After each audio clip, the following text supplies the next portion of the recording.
Hello guys, आज का explanation है trust no one the hunt for crypto king. ये नेटफ्लिक्स की ओरिजिनल डॉक्यूमेंट्री फिल्म है जिसे डायरेक्ट किया है लुक स्वेल ने। ये स्टोरी है उन क्रिप्टो करेंसी इन्वेस्टर्स की जिन्होंने कैनेडियन क्रिप्टो एक्सचेंज कॉर्डेगा सीएक्स में अपने सारे पैसे लगा दिए थे और कॉर्डेगा के फाउंडर गैरी कॉटन के मरने के बाद उनके $250 मिलियन गायब हो गए।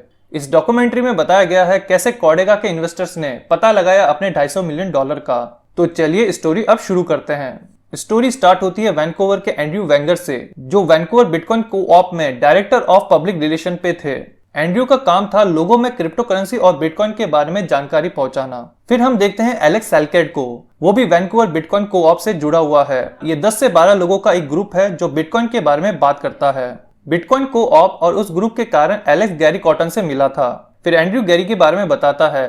गैरी बहुत ही फ्रेंडली, पॉजिटिव और जोशीला इंसान था। उसका स्वभाव एकदम हंसमुख था। फिर हम एम्बर स्कॉट को देखते हैं जो गैरी की दोस्त है। वो भी बताती है गैरी बहुत चार्मिंग इंसान था और वो टेक्नोलॉजी को बहुत अच्छी तरह से लोगों के सामने रखता था। गैरी अपने इंटरव्यू में बताता है बिटकॉइन को कनाडा में हासिल करना बहुत मुश्किल था, इसलिए मैंने कॉर्डेगा सीएक्स शुरू किया 2013 में। बिटकॉइन खरीदने के लिए एक्सचेंज डॉलर से बिटकॉइन एक्सचेंज करने की सुविधा देती है और इसके बदले एक्सचेंज आपसे फीस लेती है जब आप इनकी वेबसाइट या ऐप पर ट्रेडिंग करते हैं।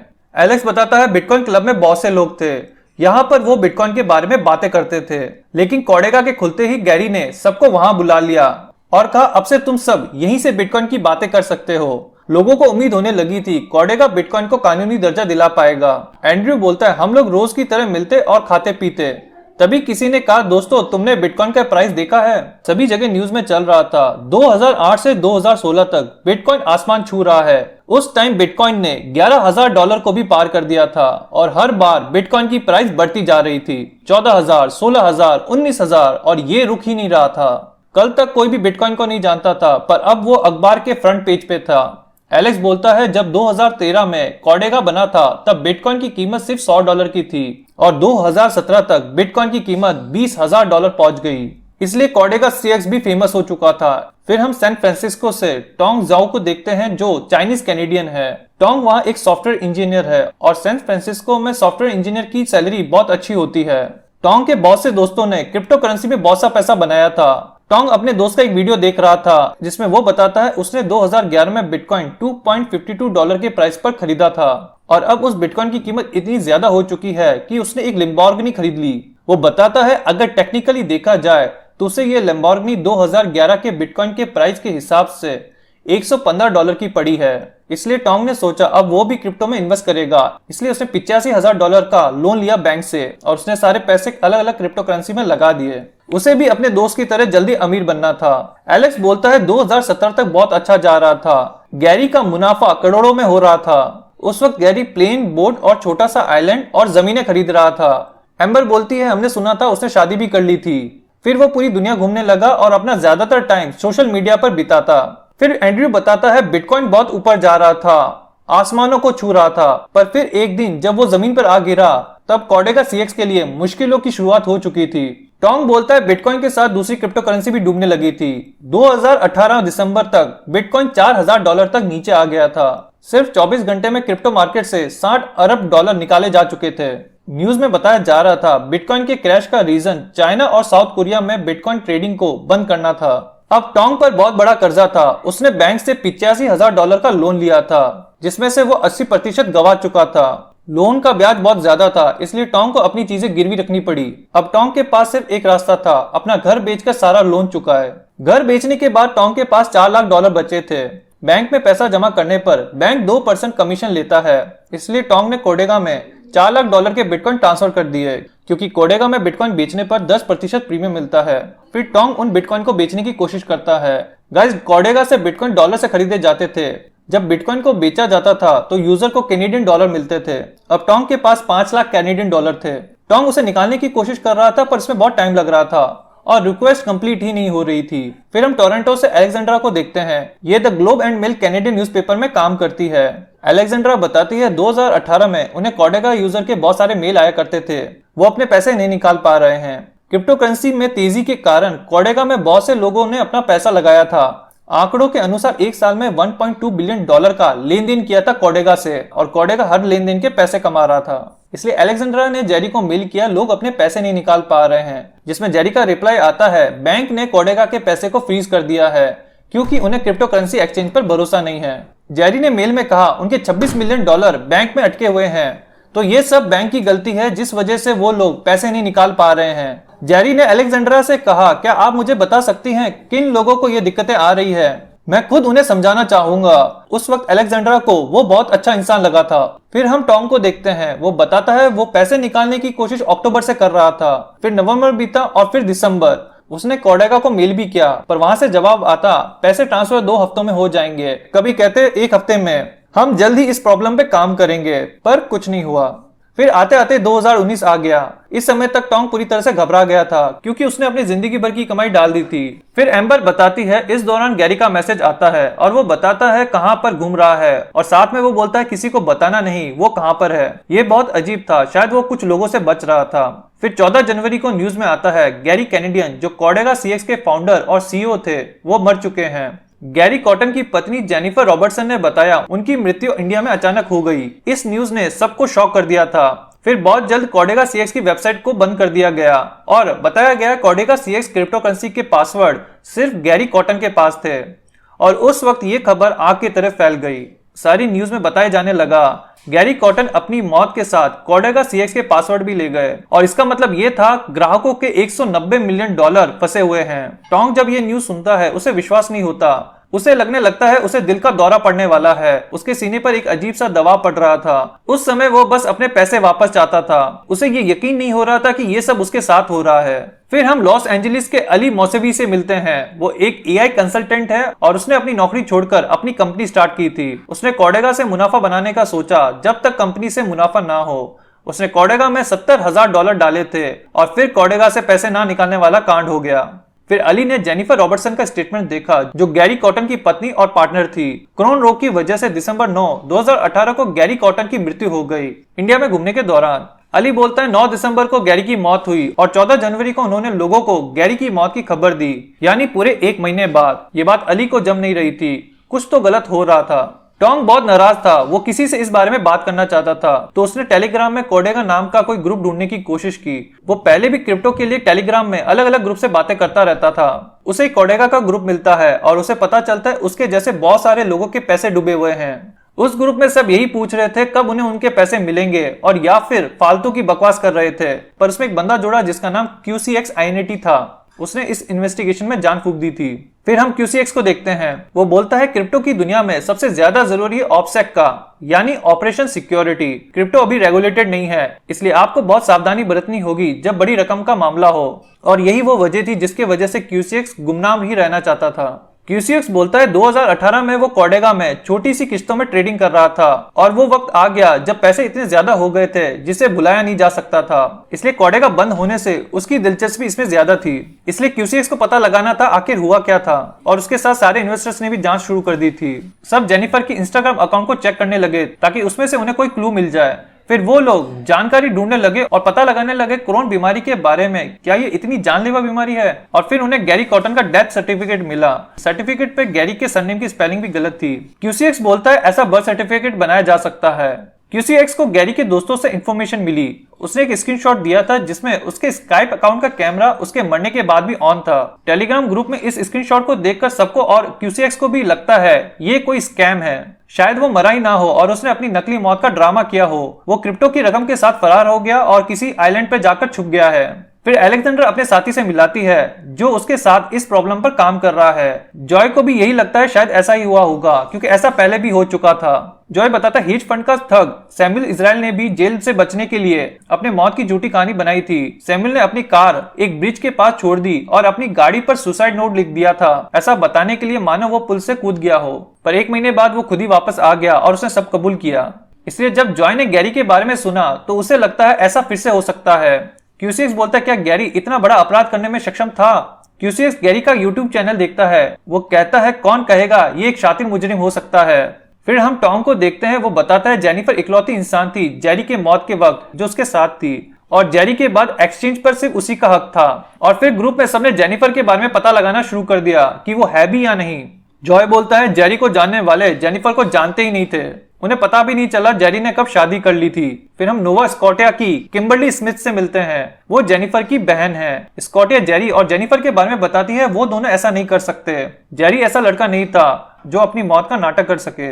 जेनिफर जेरी से सोशल साइट पर मिली थी और उसे जेरी पहली बार में पसंद आ गया था। ये हुआ था 2014 में। फिर एक रेडिट पोस्ट ने सभी का ध्यान खींच लिया था जो एक कॉन्ट्रैक्टर की ओर से था, उसका नाम QCX कॉन्ट्रैक्टर था। QCX कॉन्ट्रैक्टर नाम से जो EMA कर रहा था, यानी आस्क मी एनीथिंग। उस समय उन्हें पहली बार कोडेगा का बंदा मिला था जो उन्हें अंदरूनी जानकारी दे रहा था गुमनाम बनकर। रेडिट पर एक बंदा पूछता है जेनिफर कितनी इमोशनल थी फ्यूनरल के वक्त। QCX कॉन्ट्रैक्टर बोलता है वो दुखी होने का नाटक कर रही थी और वो एक रूम में अपने दोस्तों के साथ पार्टी भी कर रही थी। अलेक्जेंड्रा बताती है वो पता करना चाहती थी जेनिफर के कोडेगा में कितना इन्वॉल्वमेंट था। उसी ने बताया था सिर्फ जेरी के पास ही कोडेगा के पासवर्ड थे। जेरी की मौत के बाद कोडेगा ने क्रेडिटर प्रोटेक्शन अर्जी डाली थी। ये उन कंपनियों को मिलता है जिन पर आर्थिक मुसीबत आती है। अदालतों के पेपर में जेनिफर का भी एफिडेविट था और उसमें जेनिफर का कहना था उसे कंपनी के कामकाज का कोई अंदाजा नहीं था और जेरी इस कंपनी को अपने हिसाब से चलाता था। टॉम बोलता इस बात पर यकीन करना मुश्किल था, इतने टाइम से वो दोनों साथ में थे। क्या जेरी ने कभी भी जेनिफर को कोडेगा के काम के तरीकों के बारे में नहीं बताया होगा? फिर पता चलता है कुछ कोडेगा यूजर के अकाउंट में पैसे ट्रांसफर हुए थे और वो पैसे उसी कंपनी के अकाउंट से ट्रांसफर हुए थे जिसे जेनिफर चला रही थी। टॉम बोलता इससे तो वो एफिडेविट उल्टा निकलता है जिसमें लिखा था जेनिफर की कोडेगा में कोई भागीदारी नहीं थी। फिर जॉय ने जेनिफर के वकील से पूछा तो ये सब क्या है, पर उसके वकील ने कोई जवाब नहीं दिया। QCX बोलता है मुझे लगता है शायद वो एक बहुत बड़ा खेल खेल रहा है और जेनिफर इसमें उसकी मदद कर रही है। 3 साल में ये खबर ठंडी पड़ जाएगी और सब शांत होते ही वो दूर किसी आइलैंड पर उससे फिर से मिलेगी। QCX बोलता है उनके पास बहुत से सबूत है जिनसे लगता है कि ये एग्जिट स्कैम हो सकता है। अब प्रॉब्लम यह है इसे सही तरीके से साबित करने का तरीका नहीं मिल रहा है। फिर हम देखते हैं मालिबू की टाइलर जो क्रिप्टो करेंसी एंटरप्रेन्योर है। वो बोलती उसे ये खबर मिली थी फरवरी 2019 में। उसे लग रहा था पैसे इस्तेमाल हो रहे होंगे और अगर ऐसा हुआ तो इसका मतलब है गैरी कॉटन जिंदा है, क्योंकि जेनिफर ने कहा था गैरी के अलावा किसी के पास पासवर्ड नहीं है। अगर पैसों का लेन देन गैरी की मौत के बाद हुआ है तो उनका झूठ पकड़ा जाएगा। बिटकॉइन की अच्छी बात यह थी कि उसकी जानकारी सबको हासिल थी क्योंकि ब्लॉकचेन तकनीक इसे पावर देती है। कुछ ऐसी वेबसाइट थी जिन पर ब्लॉकचेन को देखा जा सकता था। ये एक तरह की डिजिटल खाता बही थी, हर एक कंप्यूटर से हुए ट्रांजैक्शन को देखा जा सकता था, ये भी कि वो सही है या नहीं, और ट्रांजैक्शन की पूरी हिस्ट्री को भी देखा जा सकता है और आप देख सकते हैं पैसे कहां जा रहे हैं। एक एक्सचेंज 5 से 10% लेता है जो हॉट वॉलेट में जमा होते हैं, बाकी रकम कोल्ड वॉलेट में पड़ी रहती है जो ऑफलाइन रहता है। हॉट वॉलेट चेकबुक या डेबिट कार्ड जैसे होते हैं और कोल्ड वॉलेट तिजोरी की तरह। टाइलर को ब्लॉकचेन पर कोडेगा के कोल्ड वॉलेट का एड्रेस मिलता है। वो कुछ हफ्तों तक बड़े ट्रांजैक्शन की जांच करती है पर उसे कोडेगा एड्रेस पे इतने पैसे नहीं दिखते। टाइलर सबको बोलती उसे कोडेगा पे कोई बड़ा ट्रांजैक्शन नहीं मिला और ऐसा लगता है गैरी जिंदा है। QCX बोलता है अब ये पता चलना कोल्ड वॉलेट मिल गया है और वो खाली है, एक हवा में तीर छोड़ने जैसा था। फिर हम ओंटारियो सिक्योरिटी कमीशन के डैनियल को देखते हैं। उनका काम है कैनेडियन वित्तीय बाजारों को नियमित रखना। वो बताता है कंपनी की शुरुआत के 2 साल तक तो अकाउंटेंट वकील सब थे, इसलिए उन्हें 2 साल के रिकॉर्ड आसानी से मिल गए। डैनियल को कुछ जानकारी ऐसी मिली जो परेशान करने वाली थी। कोडेगा के दौर में क्रिप्टो की बड़ी संपत्ति दुनिया भर में अलग अलग एक्सचेंज में भेजी जा रही थी। टाइलर बोलती है ये क्या घोटाला चल रहा है, आखिर एक एक्सचेंज दूसरे एक्सचेंज को सीधा पैसे क्यों भेजेगा, यानी कुछ तो बहुत बड़ी गड़बड़ है। फिर QCX को एक बात पता चलती है, कोडेगा CS के डोमेन नेम को पहले गैरी ने रजिस्टर नहीं किया था, उसे पहले माइकल ने रजिस्टर किया था। एंड्रयू बताता है जब वो पहली बार माइकल और गैरी से मिला था तो माइकल ने अपने आप को कोडेगा CS के फाउंडर के तौर पर बताया था और गैरी बस यूं ही था उसके साथ में। माइकल समझदार और जोशीला लगता था। पहली बार एंड्रयू ने गैरी को माइक के कार में देखा था। सारी बातें माइकल ही कर रहा था और गैरी बस हंस रहा था, वो भी माइकल की उन बातों पर जो बिल्कुल भी फनी नहीं थी। एंड्रयू उसी समय समझ गया कि दोनों के रिश्तों में बराबरी नहीं है। जॉय बोलता माइकल को जानने वाले उससे बात करने में झिझकते थे। अलेक्जेंड्रा बताती है रेडिट पर बहुत सारी पोस्ट लिखी गई थी माइकल और उमर धनानी के बीच में कनेक्शन को लेकर। उन पोस्ट में लोगों ने इल्जाम लगाया था माइकल अपना अपराधी एटीट्यूड छुपा रहा है, कि वो पहले कैलिफोर्निया में उमर धनानी के नाम से जी रहा था और वो एक अपराधी संगठन के लिए मनी लॉन्ड्रिंग भी करता था जिसका नाम शैडो क्रू था। अलेक्जेंडर इस खबर को न्यूज़पेपर में पब्लिश कर देती है। अली बोलता अगर उसे पहले पता होता वो अपना पैसा कभी भी कोडेगा में नहीं डालता। डैनियल बोलता है फरवरी 2019 कोर्टेगा ने जब काम करना बंद कर दिया था तब उस पर लोगों का $215 मिलियन बकाया था और जायदाद के नाम पर $46 मिलियन नजर आ रहे थे। बाकी जो कम पड़ रहा था वो था $169 मिलियन और उसका कोई ठिकाना नहीं था। सबको लग रहा था शायद माइकल ही सारे पैसे लेकर भाग गया है, पर कुछ दिनों बाद माइकल ने उस टेलीग्राम ग्रुप को ज्वाइन किया। अलेक्जेंड्रा और जॉय ने माइकल को ईमेल भेजा जिसके जवाब में माइकल ने कहा उसकी कोई भागीदारी नहीं है कोर्टेगा में जब से वो कंपनी से अलग हुआ है। उसने 2016 में कंपनी छोड़ दी थी। अब सवाल ये उठता है गैरी और माइकल की पर्सनैलिटी बिल्कुल अलग थी। गैरी हंसमुख बच्चे जैसा और माइकल एकदम खतरनाक बिजनेसमैन। QCX कहता है माइकल की ऑनलाइन बहुत सारी हिस्ट्री है, उसी से उसे टॉक गोल्ड नाम की वेबसाइट का पता चला।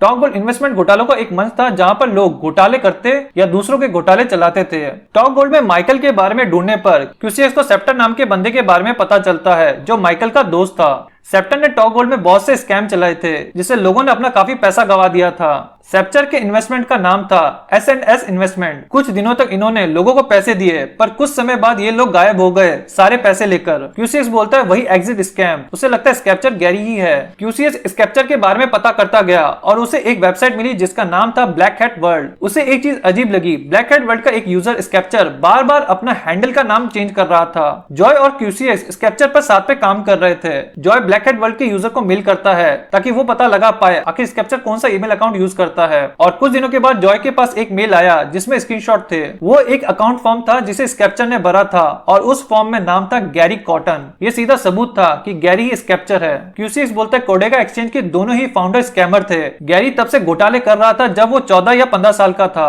स्कैप्चर ने ब्लैक हैट वर्ल्ड पे पोस्ट भी डाला था कि क्रिप्टो करेंसी एक्सचेंज के लिए उसे प्रोग्रामर की जरूरत है और इस पोस्ट के बाद 3 महीनों के बाद ही कोर्टेगा CS का जन्म हुआ। इससे एक बात सामने आई, उसी ने स्कैम किया और वो सबको लूट कर आराम से अपनी जिंदगी बिता रहा होगा। अगर जेरी अभी भी जिंदा था तो लोगों को उम्मीद थी कि उन्हें उनका पैसा मिल जाएगा, इसलिए ग्लोबल मैन ने नेथन को इंडिया भेजा। फिर हम नेथन को देखते हैं जयपुर से। नेथन को गैरी के डॉक्टर के बारे में पता चल गया और वो उनसे गैरी के बारे में पूछताछ करने लगा। डॉक्टर ने बताया जेरी और जेनिफर रात को 9:45 पर पहुंचे थे। उन्हें गैस्ट्रोनोटिस लक्षणों के साथ एडमिट किया गया था। जेरी 10 बार उल्टी कर चुका था और 15 बार पानी जैसा मल था और उसे बुखार भी था और ये सारे कोरोना रोग के लक्षण थे। जेरी एक प्राइवेट कमरे में था जहाँ जेनिफर उसके साथ थी। फिर अगले दिन दोपहर के आसपास जेरी की तबीयत ज्यादा खराब हो गई। दोपहर के 2:45 पर उसे दिल का दौरा पड़ा। डॉक्टरों ने उसे बचाने की बहुत कोशिश की पर रात को 7:26 पर जेरी की मौत हो गई। अब ये तो तय हो चुका था कि गैरी मर चुका है। अली बोलता है गैरी मर चुका है, पैसा अभी गायब है और पता नहीं पैसा कहाँ गया है। जॉय को एक अजीब सी बात पता चलती है, गैरी ने मरने से 2 हफ्ते पहले ही अपनी सारी जायदाद जेनिफर के नाम कर दी थी। अब सबका शक जेनिफर पे जा रहा था। लोग जेनिफर के पीछे पड़ गए, उसे भला बुरा कहने लगे और उसे धमकियां भी दी जा रही थी। फिर हम डैनियल को देखते हैं। वो बताता है उसे नकली अकाउंट की जानकारी मिली थी। उनमें से एक का नाम था स्कैप्चर जेरी। जेरी उन अकाउंट में नकली संपत्ति दिखाया करता था। उसमें लाखों करोड़ों डॉलर की क्रिप्टो करेंसी दिखाई जाती और जेरी ने उन क्रिप्टो करेंसी को उन लोगों को बेचना शुरू किया जो बिल्कुल अनजान थे। मान लीजिए एक यूजर कोर्टेगा CX से क्रिप्टो खरीदता है और उनके अकाउंट में क्रिप्टो ऐड हो जाता है। जो लोग क्रिप्टो खरीद रहे थे उन्हें पता ही नहीं था कि वो क्रिप्टो है ही नहीं। जेरी खुद ही इन ऑर्डर्स को लिया करता और यूजर के अकाउंट में नकली क्रिप्टो डाल देता और इससे पता चला क्यों कोर्टेगा CX से पैसे दूसरे देशों के अलग अलग एक्सचेंज में भेजे जा रहे थे। जेरी बहुत जल्द अमीर बनना चाहता था। वो यूजर्स की असली क्रिप्टो करेंसी का यूज ट्रेडिंग करने में करता था। अलेक्जेंड्रा कहती है जेरी ने कोर्टेगा को अपना पिगी बैंक बना लिया था। उसका जब मन करता वो उसमें से पैसे निकाल लेता और फिर जेरी दूसरों की जमा रकम को जुए में उड़ा रहा था और वो जीतने के बजाय सिर्फ हारता चला गया। QCX कहता है जेरी बिल्कुल बेकार और नासमझ किस्म का ट्रेडर था। ऐसे सुनहरे वक्त में जब क्रिप्टो उछाल पे था, लोग अपनी लागत की रकम से 1000 गुना ज्यादा कमा रहे थे, पर जेरी की दुनिया उल्टी ही घूम रही थी। जेरी ने लोगों के 150 मिलियन से भी ज्यादा जुए में गवा दिए थे। टेलीग्राम में सबको इसी बारे में पता चलता है और सब शॉक हो जाते हैं। डैनियल बोलता है तब सबको समझ में आ गया ये एक फर्जी स्कीम थी। फर्जी स्कीम में अगर आपको पैसे चाहिए तो आप दूसरे के अकाउंट से पैसे दे देते हैं और जब बिटकॉइन क्रैश हुआ तब सब अपने पैसे निकालने लग गए और जेरी उन्हीं को पैसे लौटा रहा था जो उस पर प्रेशर बना रहे थे और ऐसे जेरी ने किया सबसे बड़ा स्कैम। और यहाँ हो जाता है इस डॉक्यूमेंट्री का दी एंड। दोस्तों अगर आपको ये वीडियो पसंद आया हो तो इसे लाइक, शेयर और सब्सक्राइब जरूर करिएगा। मिलता हूँ आपसे एक और नई वीडियो के साथ।